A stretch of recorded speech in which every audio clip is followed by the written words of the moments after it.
The morning Linda Whitmore contacted law enforcement about my supposedly unlawful dwelling at 7 in the morning nearly cost me my family's property.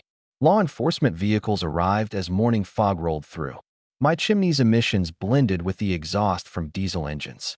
She remained unaware that my ownership extended beyond just the property itself.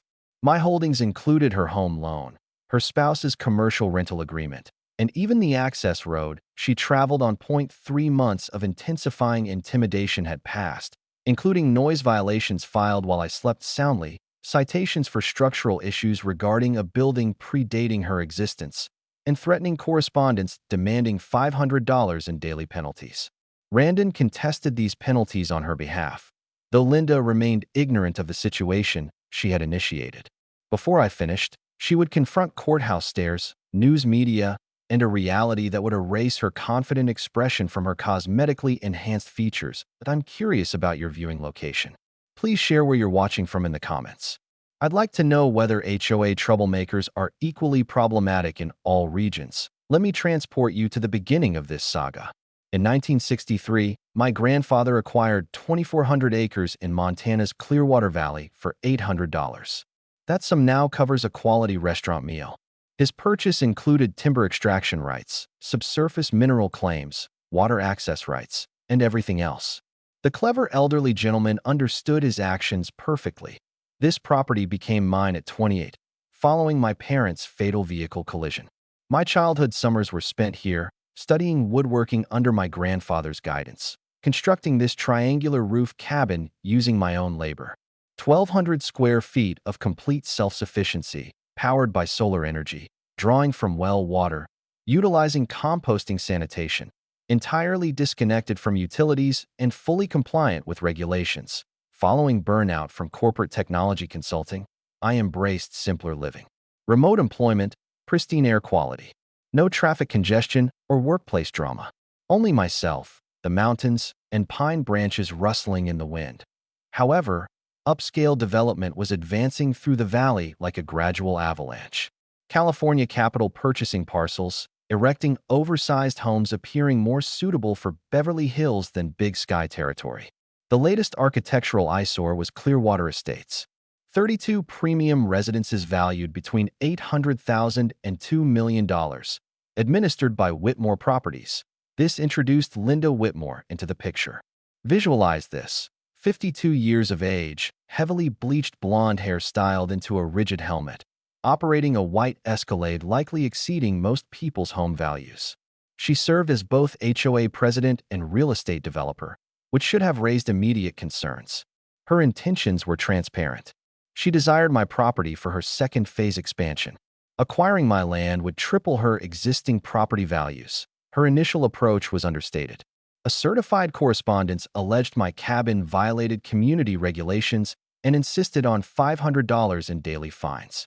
The correspondence arrived on paper so luxurious and costly it felt silk-like against my fingers, contrasting sharply with my cabin's genuine rough-hewn timber walls. During her initial inspection visit to my entrance, I'll always remember her stiletto heels striking my wooden porch planks like an aggravated woodpecker. Her fragrance was so overpowering it combined with the pine sap aroma and irritated my eyes. She positioned herself with her flawless manicure, observing my work-worn hands as though I were something requiring removal from her footwear. "This building is entirely unsuitable for our community regulations," she declared, gesturing one manicured finger toward my cabin. "Ma'am," I responded, maintaining level vocal tones. "This cabin was constructed in 1995. Your community wasn't established until 2018. Her investigation must have verified what I already understood. My property wasn't technically included in her HOA. My grandfather's property deed preceded her development by 4 decades. Therefore, Linda changed tactics. If HOA regulations wouldn't work, she'd discover any violation to compel a sale. Construction codes, health agencies, fire officials. She intended to deploy everything against me until something succeeded. The cigarette odor from her idling Escalade combined with the pine-scented mountain air as she stood on my porch, scheming my removal.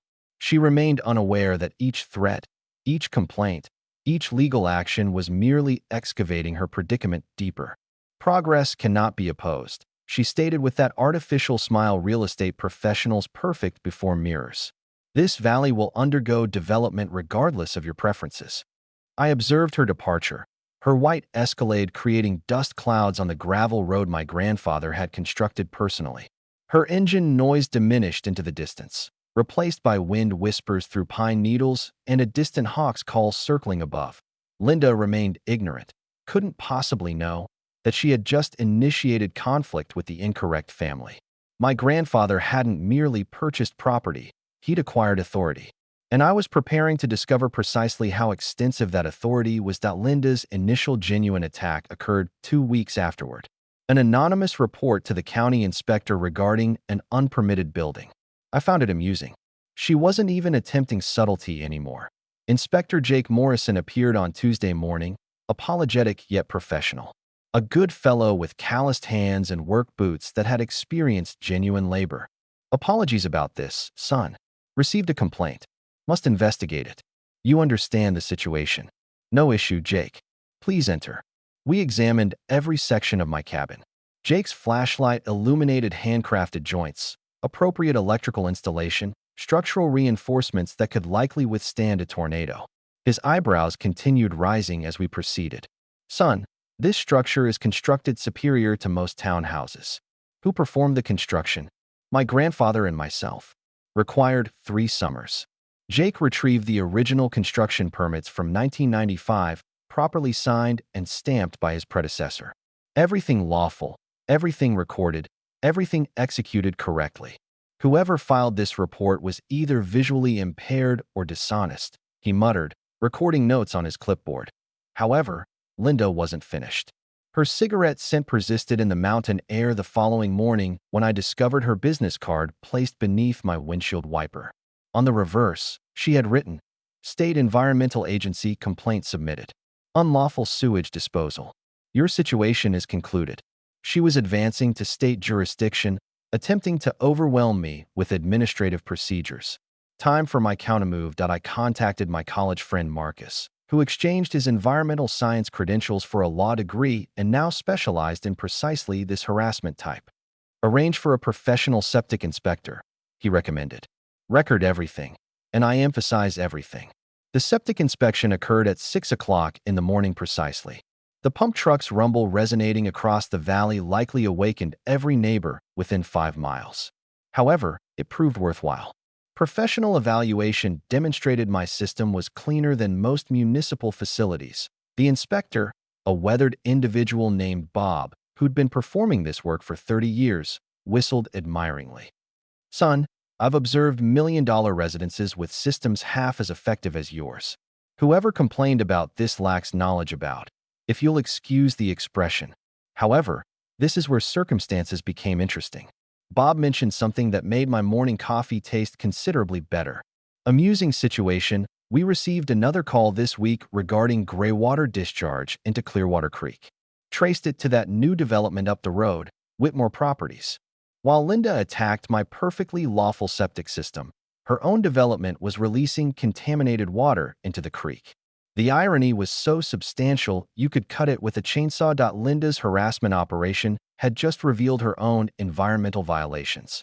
Marcus nearly choked on his coffee when I contacted him with the information. Here's something most people don't understand. If your septic system was installed before 1990, you're protected under most state regulations, Marcus explained. Linda was preparing to learn that lesson the difficult way. Jake Morrison returned later that week supposedly to provide the official inspection report. Clean approval, system surpasses all requirements. However, he remained on my porch, accepting a coffee cup and sharing what genuinely occupied his thoughts. 23 years I've been performing this work, he stated, the pine-scented breeze carrying his words across the valley. Observed numerous developers arrive and depart, but I've never witnessed someone file this many fraudulent complaints in such brief time. You're the 3rd property owner she's targeted this month. That's when I realized this wasn't solely about my cabin. This concerned preventing corporate greed from destroying the final wilderness my family had protected. Linda wasn't merely attempting to steal my property. She was attempting to eliminate everything my grandfather had constructed. Chainsaw sounds resonated across the valley as I cut deadfall for winter firewood, a deliberate display of resistance. Each axe swing felt like a commitment to grandfather that I wouldn't permit his legacy's transformation into another commercial strip. However, this was merely round one. Linda's environmental complaint had backfired dramatically, but I could already observe her white Escalade stationed at various county offices throughout town. She was planning her subsequent move, and I suspected it would exceed building codes and septic systems in scope. The evening atmosphere carried sawdust and engine oil scents from my labor, combined with the perpetual pine tree and mountain air fragrances. Somewhere in town, Linda was likely telephoning lawyers planning her next assault. What she didn't understand was that every attack simply provided me additional evidence of her harassment pattern.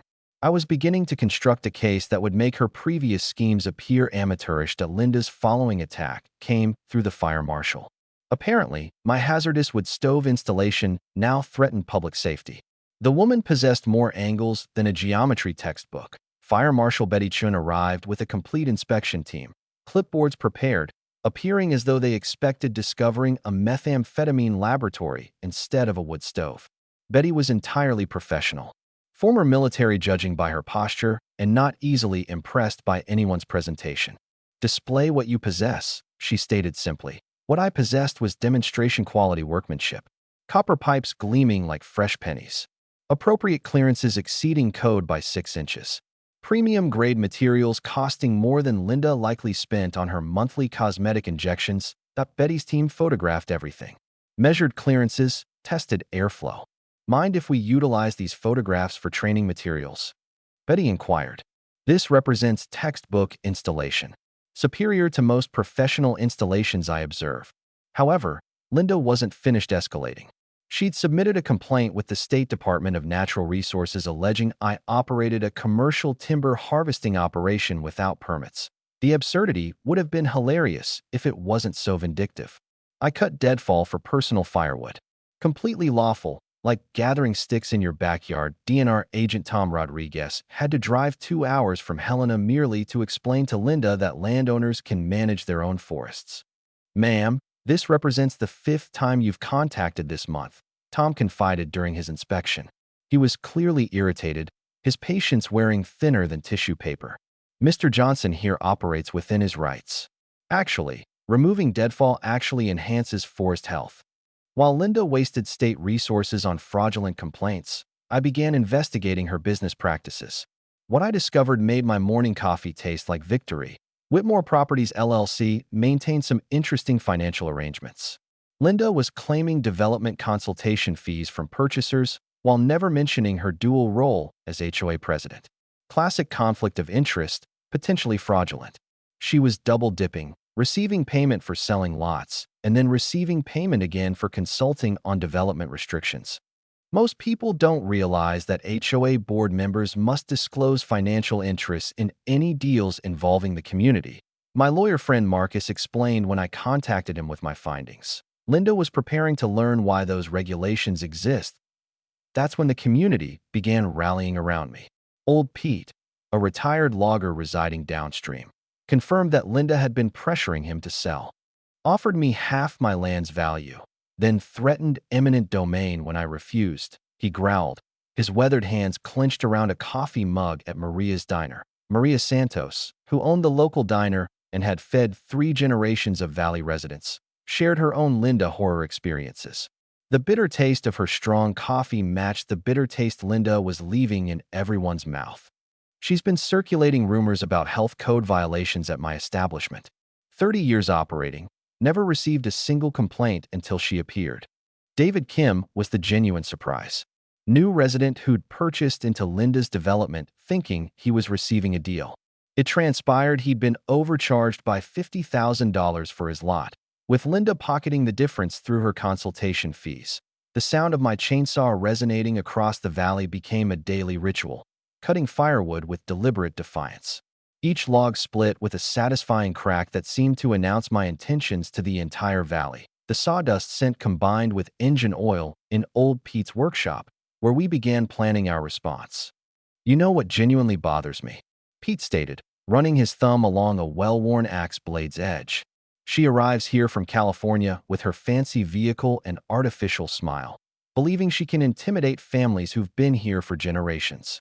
Maria nodded, wiping the counter with the precision that comes from decades of practice. My grandfather constructed this diner in 1952. Fed loggers, ranchers, people who labored with their hands. Now she desires to transform this entire valley into some kind of theme park for wealthy people. However, Linda's harassment campaign was far from concluded. I could observe her white Escalade stationed outside the county courthouse most afternoons, undoubtedly preparing her next scheme. The woman possessed more persistence than a telemarketer and twice the moral flexibility. What she didn't realize was that every government agency she contacted, every false complaint she submitted, every threat she made was creating a paper trail that would eventually bury her. I was documenting everything, constructing a case that would make her previous harassment appear like a friendly suggestion. The evening atmosphere carried with smoke scent from my chimney, combining with the eternal pine fragrance of the mountains. Somewhere in town, Linda was likely plotting her subsequent move. However, now I possessed allies, evidence, and a growing understanding that this fight concerned more than merely my cabin. This concerned stopping an abuse pattern that had been continuing long enough. Linda's harassment campaign reached a new desperation level over the following month. Daily wellness checks from the sheriff's department became my new normal. Fraudulent noise complaints when my cabin was completely silent. She even contacted Child Protective Services, alleging my unsuitable living conditions endangered children, despite the fact that I lived alone and the nearest child was 5 miles distant. The breaking point occurred at 11 p.m. on a Tuesday. Deputy Johnson's cruiser came rumbling up my gravel driveway, red and blue lights cutting through the darkness like angry fireflies. The crunch of his boots on frost-covered ground announced another fraudulent call. Domestic disturbance report, he stated, clearly embarrassed. Apologies, but I must investigate. I stood there in my sleeping attire and bare feet, cabin dark behind me, no other person within miles. Deputy, do I appear to be disturbing anyone except myself currently? He sighed, making notes. He likely wouldn't file. I'm receiving 2 to 3 calls per week, all from the identical number. Between you and me, this represents harassment, plain and simple. Linda escalated to the legal system, submitting for an emergency injunction, alleging my threatening behavior at an HOA meeting I never attended. Small claims court on a Thursday morning. Linda arrived with an expensive lawyer in a suit likely costing more than my truck. I represented myself with a manila folder and the truth. The judge, a no-nonsense woman named Patricia Wells, appeared about as impressed with Linda's theatrics as I was. Your Honor, Linda's lawyer began. My client fears for her safety due to Mr. Johnson's increasingly erratic behavior. I stood up, retrieved my phone, and projected security camera footage onto the courtroom wall, date and timestamps clearly demonstrating I wasn't anywhere near the supposed meeting where I had allegedly threatened her. Judge Wells dismissed the case in under 5 minutes. Miss Whitmore, I'm warning you about submitting frivolous complaints. This court possesses better things to do. Time to bring in professional assistance. I hired private investigator Sarah Chun. No relation to the fire marshal, but equally no nonsense. What she discovered made Linda's harassment appear amateurish. Your Linda possesses a pattern, Sarah reported over coffee at Maria's diner. The PI's findings were spread across the worn wooden table like evidence in a murder case. She's executed this exact thing in 3 other communities. Always targets landowners adjacent to potential developments. The pattern was crystal clear. Linda had been sued twice for HOA board conflicts of interest. Her real estate license was suspended in California for undisclosed dual representation. Most damning of all, she owed $180,000 in back taxes on her Montana properties. Here's a tip for anyone dealing with HOA harassment. Document everything with timestamps, Sarah advised, tapping her pen on a thick folder of evidence. Those records become crucial evidence when you need to prove an abuse pattern. The community was rallying like I'd never witnessed. Old Pete revealed that Linda had attempted to purchase his land for half market value, threatening eminent domain when he refused. Linda informed me the government would take it anyway if I didn't sell to her. Pure intimidation. Maria shared that Linda had been spreading rumors about health code violations at the diner, attempting to pressure her into selling the building. 30 years feeding this community, and she desires to transform my place into a Starbucks. David Kim discovered he paid $50,000 over market rate for his lot, with Linda pocketing the difference through hidden fees. She termed them premium location adjustments. I termed them theft. The sound of gravel crunching under tires became Linda's calling card. Every time another sheriff's cruiser rolled up for another fraudulent call, I'd document the time, take photographs, record conversations. My evidence folder was growing thicker than a phone book. Linda's smug expression in the courthouse hallway after her failed injunction attempt was captured perfectly on the security cameras. That look of entitled confidence would be wiped away soon enough that I found myself leaning against the rough bark of the old pine tree behind my cabin during strategy calls, the texture grounding me while I planned my next moves. The tree had weathered storms for decades, just like my family's hold on this land would weather Linda's assault. However, Linda wasn't finished. Her financial desperation was making her bolder, more reckless. The woman was doubling down on a losing hand, and I could practically smell the fierce sweat through her expensive perfume during our chance encounters at the post office. What she didn't understand was that every escalation, every false complaint, every desperate legal maneuver was merely adding evidence to a case that would eventually destroy her. I was playing the long game, and Linda was too panicked to perceive the trap closing around her. The evening atmosphere carried pine needles and wood. Smoke scents, peaceful sounds of wine through the trees replacing Linda's harassment chaos. However, I understood this was merely calm before the storm because I was preparing to discover something that would change everything. The game-changing discovery occurred while I was researching county records for my defense against Linda's latest fraudulent lawsuit. Sometimes the universe possesses a sense of humor. I was seeking ammunition to defend myself and instead discovered a nuclear weapon. Buried in the maze of county filing systems, I stumbled across something massive. Linda's development company had taken out a $2,300,000 construction loan in 2019. Standard stuff for a developer. However, the collateral wasn't merely her own land. It was a complex web that included future development rights across the entire valley. That's when I began digging deeper. My grandfather hadn't merely owned his 2,400 acres. The old records revealed something that made my coffee cup freeze halfway to my lips. He owned the mineral rights under most of the valley, including Linda's entire development. However, that wasn't the shocking part. The shocking part was what else I discovered. Grandfather held first mortgage position on 3 key properties that Linda had been using as leverage for her construction loan. Properties she claimed to own free and clear when applying for financing. How had this been hidden for so long? Grandfather's estate was complex, managed by an old-school attorney who died in 2018. The new estate lawyer had never fully explained my inheritance scope.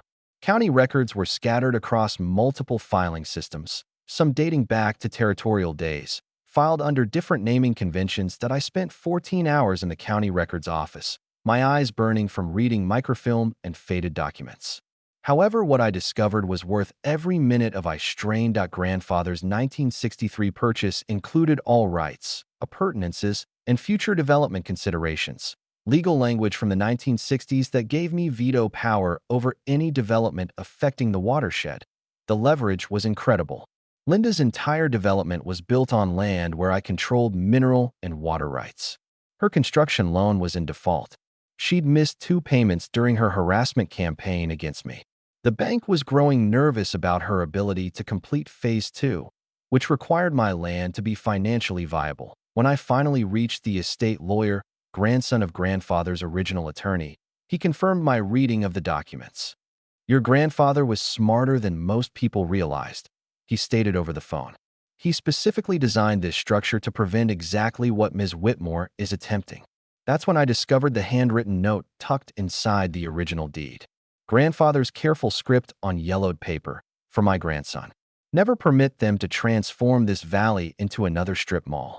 I sat in my truck outside the courthouse holding that note and finally understood this wasn't merely inheritance. It was a stewardship responsibility. Grandfather had known that someday someone like Linda would appear, and he'd prepared for this fight 60 years before it started. Most people think property ownership is simple. You purchase land, you own it. I stated to myself, reading through the implications. However, mineral rights, water rights, and development easements can be separate. Your grandfather might have been smarter than you realized. Linda had no idea that I now held all the cards. Her harassment campaign, her legal threats, her attempts to force me off my land. All of it was built on the false assumption that she possessed the power and I didn't. The question now was strategy. I could deliver a quick knockout punch, revealing everything immediately and watching her empire crumble. Or I could permit her to dig her hole deeper while building an absolutely bulletproof case. I decided on the latter. Let Linda escalate her attacks while I quietly gathered allies and evidence.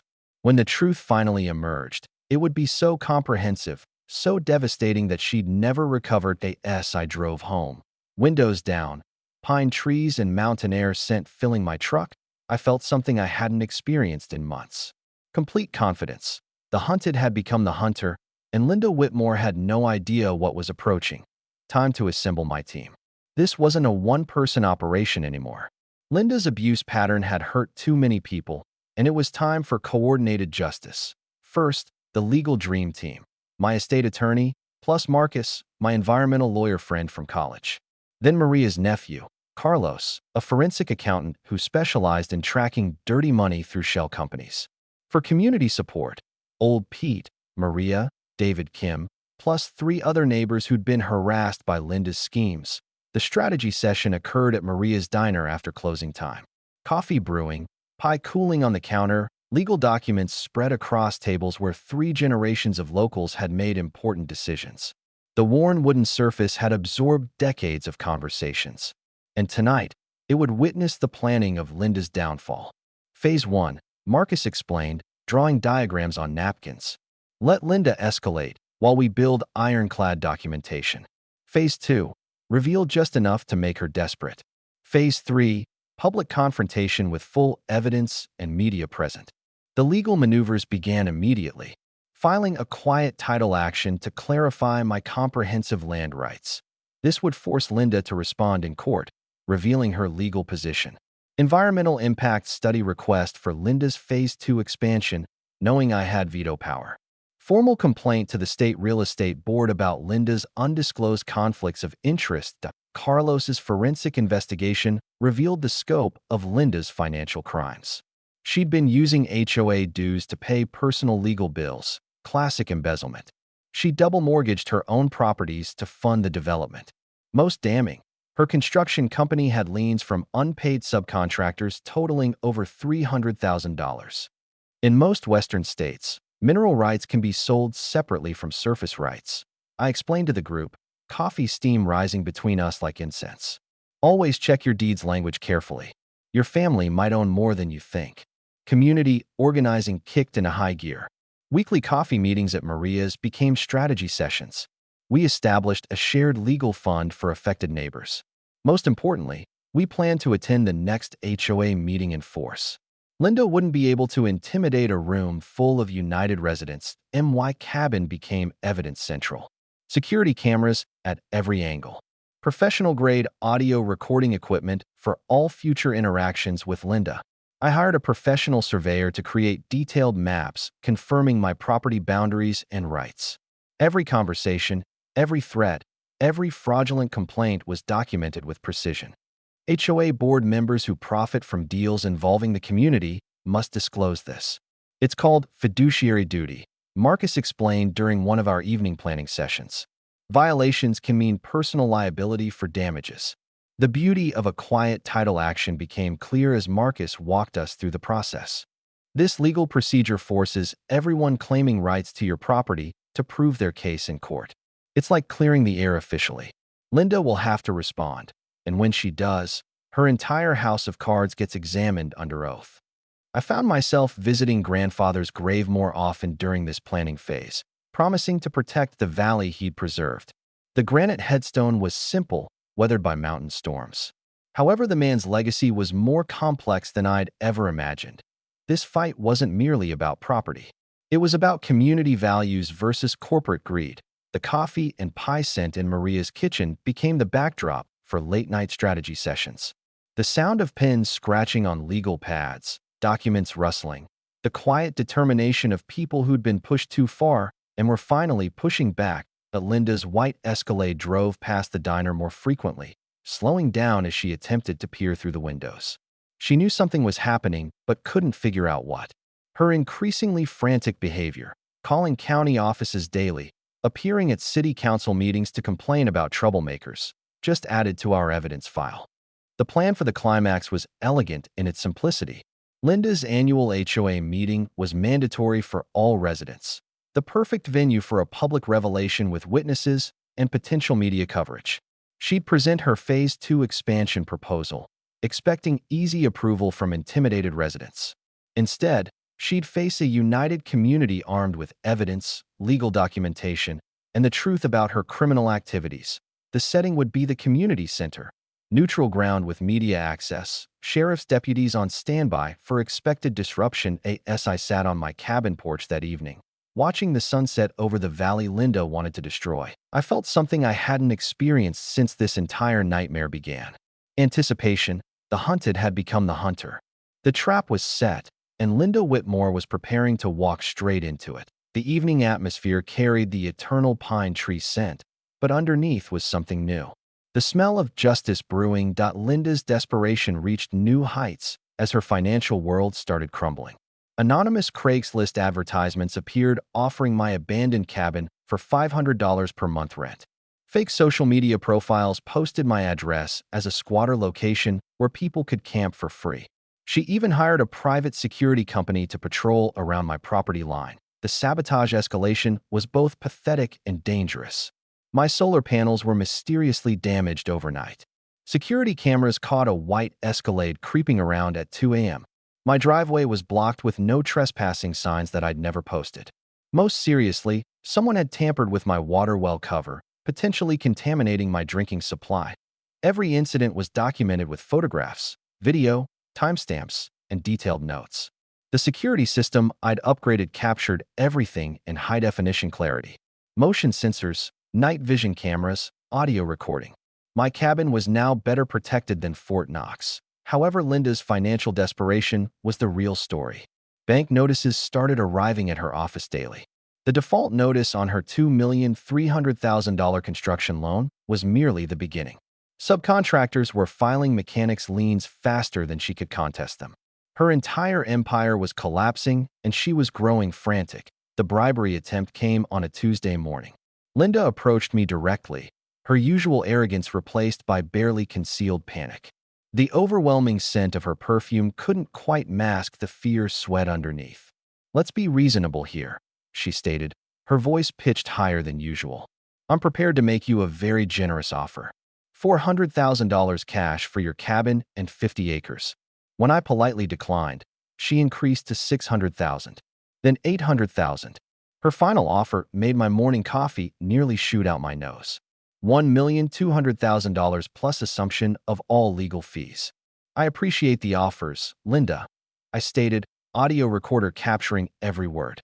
"However, this land isn't for sale at any price." My counteroffer was calculated to drive her over the edge. "Tell you what, though, you can purchase my approval for Phase 2 development for $5 million. Cash only." Her face cycled through confusion, rage, and terror in approximately 3 seconds. "What the hell are you talking about? You can't block development. You're merely a squatter with delusions of grandeur. I wonder what your investors would think if they knew about your financial situation." I mused, watching her pupils dilate with panic. The community pressure was mounting from all sides.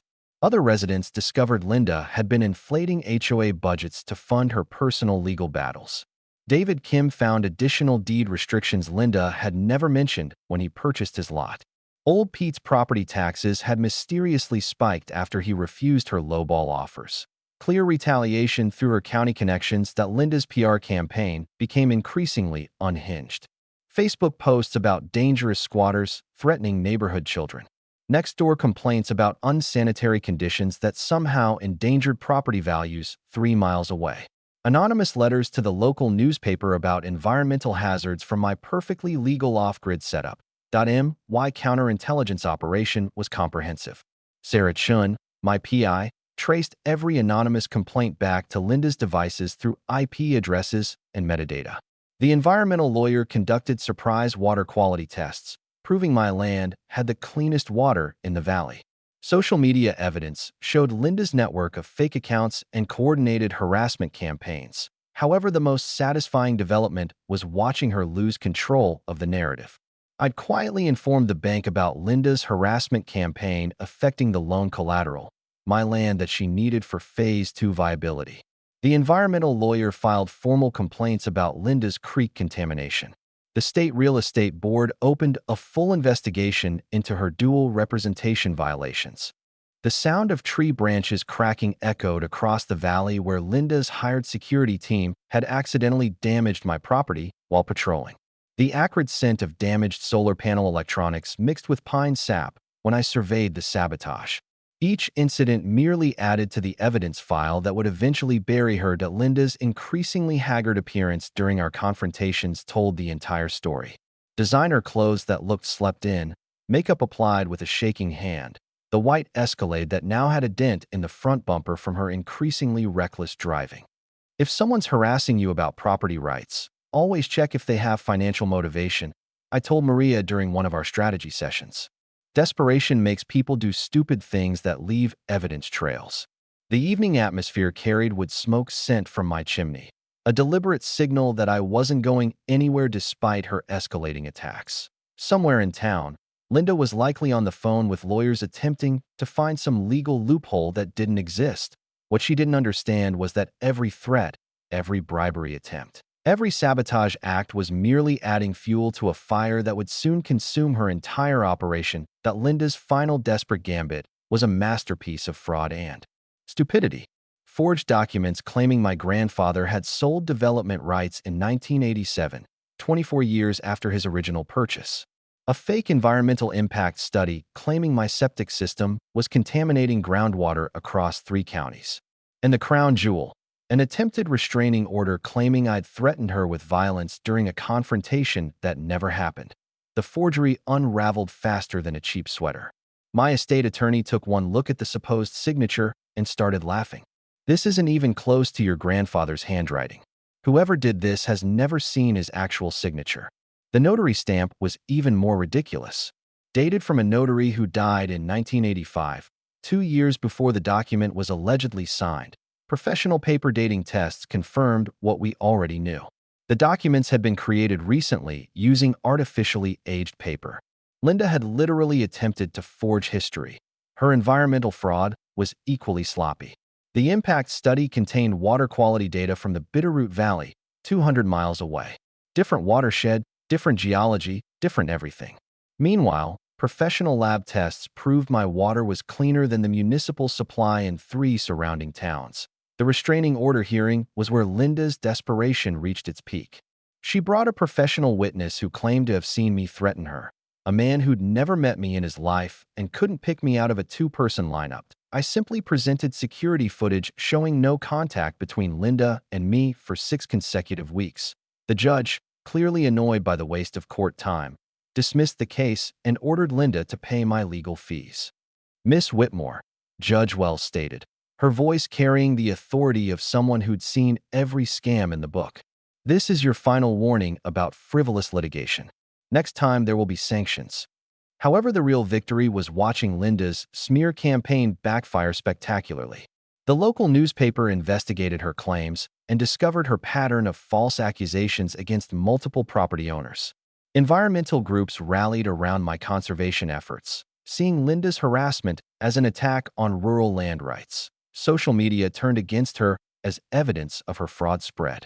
Screenshots of her fake environmental study circulated with devastating commentary from actual scientists. Her fake social media accounts were exposed and banned. Even her supporters in the development started distancing themselves, and Linda's financial collapse accelerated like an avalanche. The bank called her construction loan due immediately after discovering her forged collateral documents. The IRS placed liens on her properties for $180,000 in unpaid taxes. Her real estate license was formally suspended pending criminal investigation. My preparation for the endgame was methodical and comprehensive. Documentary filmmaker Ashley Kim, David's sister, arrived from Seattle to film the final confrontation. Marcus prepared a presentation of Linda's environmental violations that read like a criminal indictment.